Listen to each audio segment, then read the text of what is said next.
What's up, everyone? Here to do Hunter x Hunter episode 110, and this week's episode was another build-up episode. Very dialogue heavy. Actually, all we got pretty much was dialogue, but I did think it was interesting to see like what the Royal Guard is thinking, and it definitely was a little interesting seeing Wolfen trying to figure out like what exactly was going on with Knob's shoes. But yeah, hopefully next week's episode we can get some action. And yeah, I'm definitely interested to see whether we'll get right into good fights, because I feel like Wolfen is not that strong. I must say that. That's why it was kind of weird when he's saying he wanted to be king.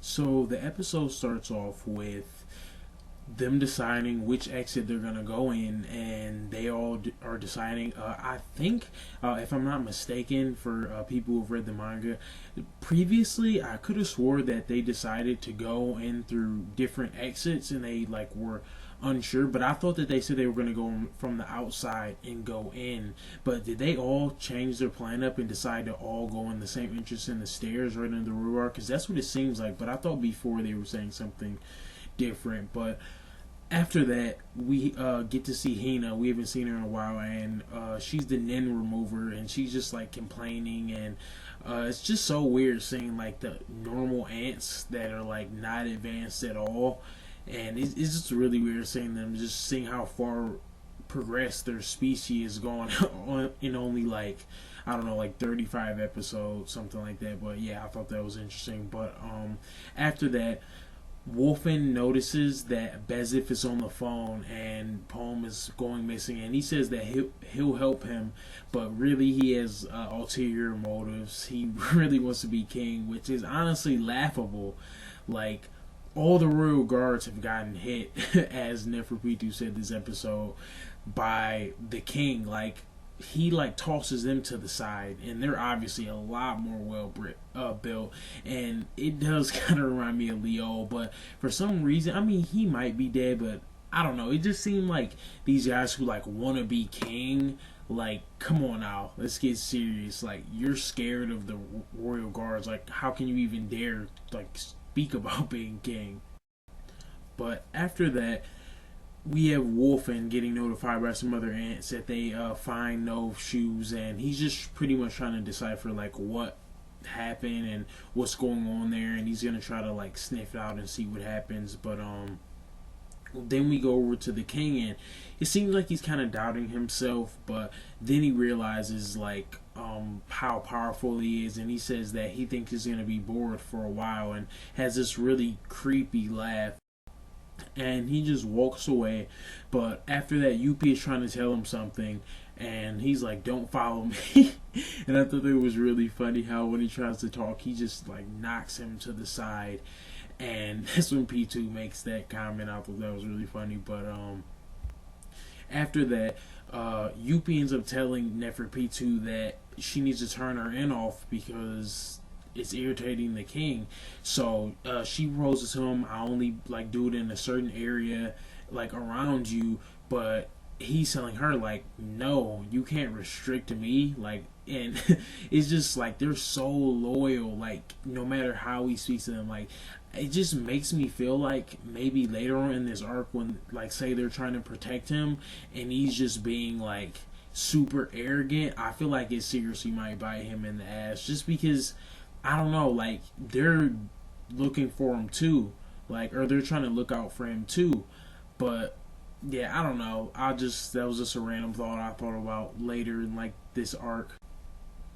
So after he decides that she can only have it on the first floor, or I think it might be the first and second floor, something like that, and nowhere near like him, pretty much, that she can't come back unless he says you can come in. So clearly, like, I don't know, he's just seems like he's mad. But Yuppie ends up, or as all the royal guards get together and they're talking, Yuppie ends up saying that the king is irritated, but Sheepoof kind of knows what's going on, and that's an interesting power. He said he has spiritual message. I guess he can see what people truly are feeling, which that would be really interesting when he uses it, because I think he could actually use it to his advantage in battle, and maybe like he's fighting somebody and he can know that they're scared. So I'm definitely interested to see when he uses that.